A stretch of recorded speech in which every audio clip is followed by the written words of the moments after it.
Mataram di pertengahan abad ke-17 bukanlah kerajaan yang tenang.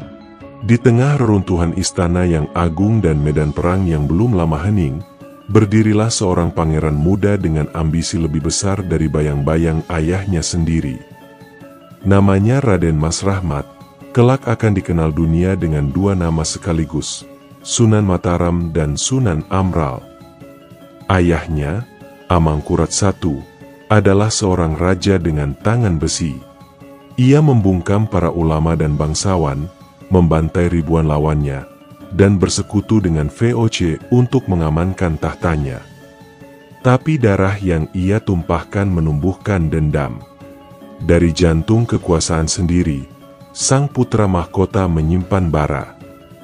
Meski Amangkurat I mencurigai semua orang, ia tetap menempatkan Rahmat sebagai pewarisnya. Namun diam-diam hubungan keduanya mulai merenggang.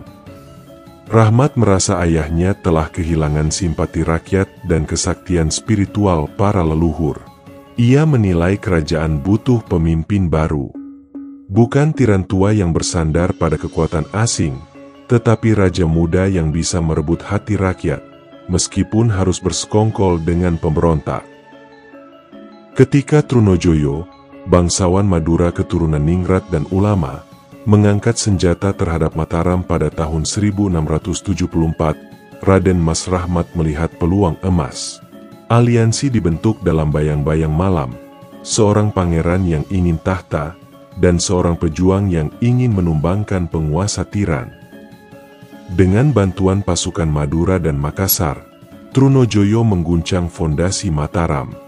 Pasukan istana kocar-kacir. Amangkurat I kehilangan kepercayaan bahkan terhadap para menantunya. Dalam satu malam, sang raja tua lari meninggalkan keratonnya menuju pesisir barat, tepatnya ke Banyumas. Raden Mas Rahmat ikut dalam pelarian itu, bukan karena takut tapi ini bagian dari intriknya. Ketika Amangkurat I wafat dalam pelarian tahun 1677 di Wanayasa, Tegal Arum, Rahmat kembali ke keraton untuk menerima tahta warisan Mataram, akan tetapi semua hanya bayang semata. Tahta itu tidak gratis. Ia terikat hutang pada Trunojoyo yang ketika itu mengangkat dirinya sebagai raja.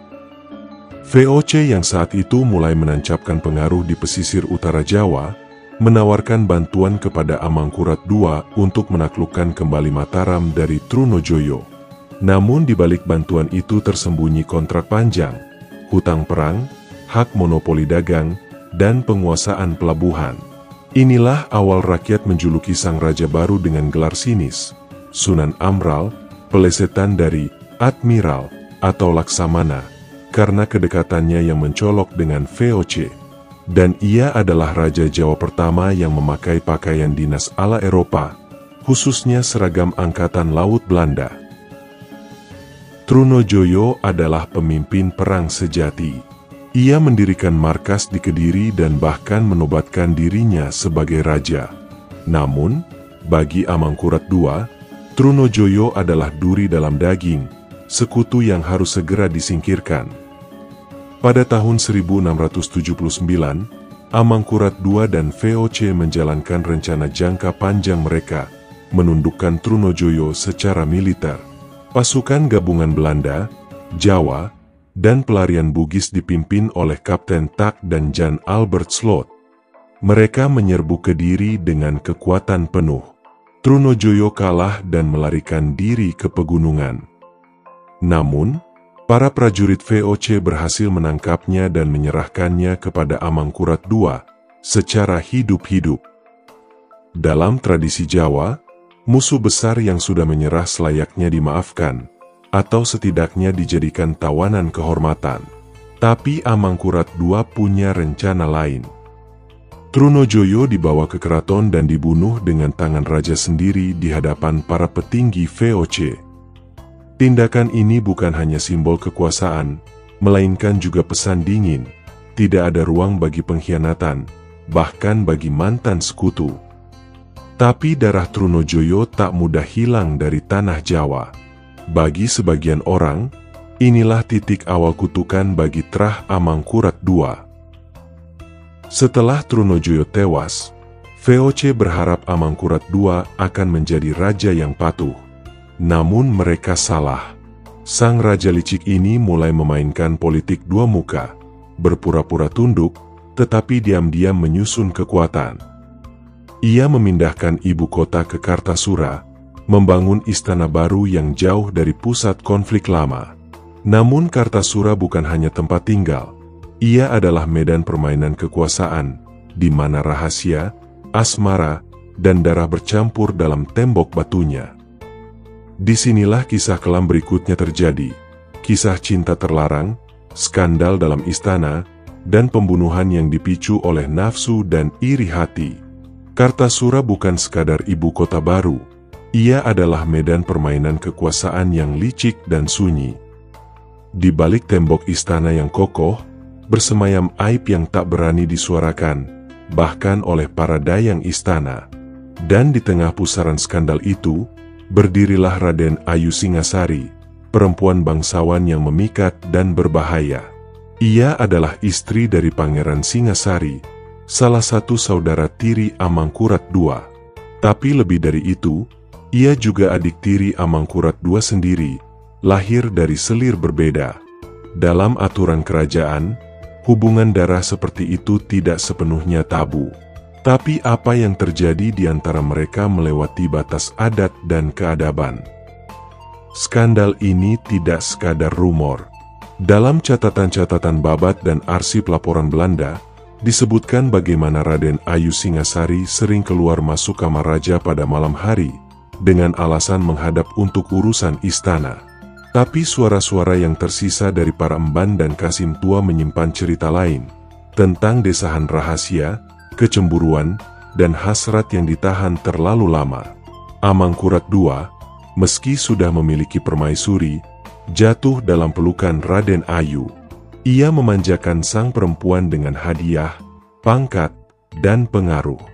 Tapi hubungan ini bukan hanya soal nafsu, itu adalah politik tubuh. Permainan berbahaya untuk mengikat dan mengendalikan keluarga istana. Di saat bersamaan, muncul sosok Pangeran Dobras, bangsawan muda yang tampan dan cerdas, sering diutus menjadi duta dalam perundingan ke daerah pesisir dan ke istana Belanda di Batavia. Ia juga dikenal dekat dengan Raden Ayu Singasari. Beberapa sumber menyebut bahwa Raden Ayu juga menjalin hubungan diam-diam dengan Dobras. Entah karena cinta, atau karena ingin mengamankan posisinya di istana dari sisi lain kekuasaan. Bagi Amangkurat II, kabar itu adalah penghinaan mematikan.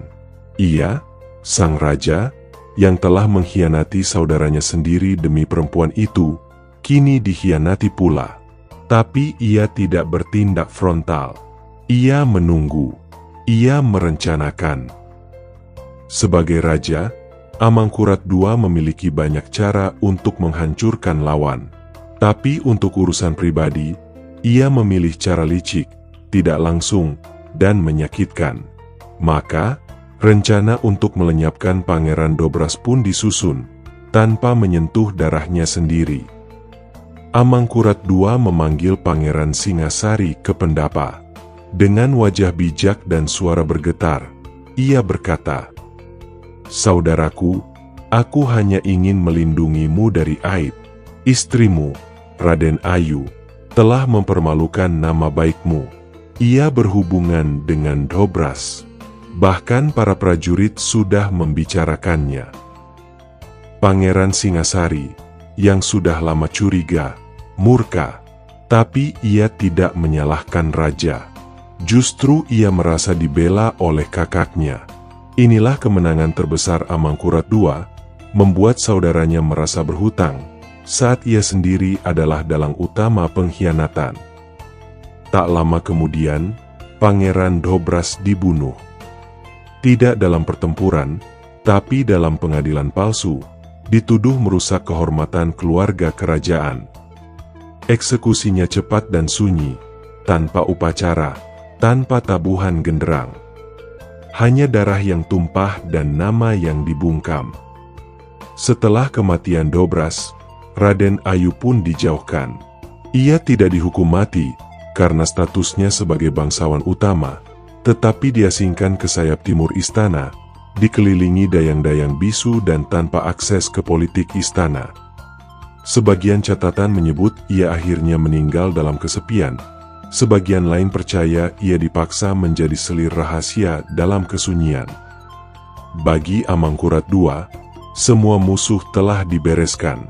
Tapi bagi rakyat dan para bangsawan yang masih setia pada etika Jawa kuno, ini adalah kesewenang-wenangan dalam bentuk paling telanjang. Dan desas-desus tentang semua ini tidak pernah hilang. Bahkan di kalangan rakyat biasa, muncul kalimat populer. Sunan Amral luwih asor tinimbang wali, nanging luwih licik tinimbang Belanda. Sunan Amral lebih rendah dari wali, tapi lebih licik dari Belanda.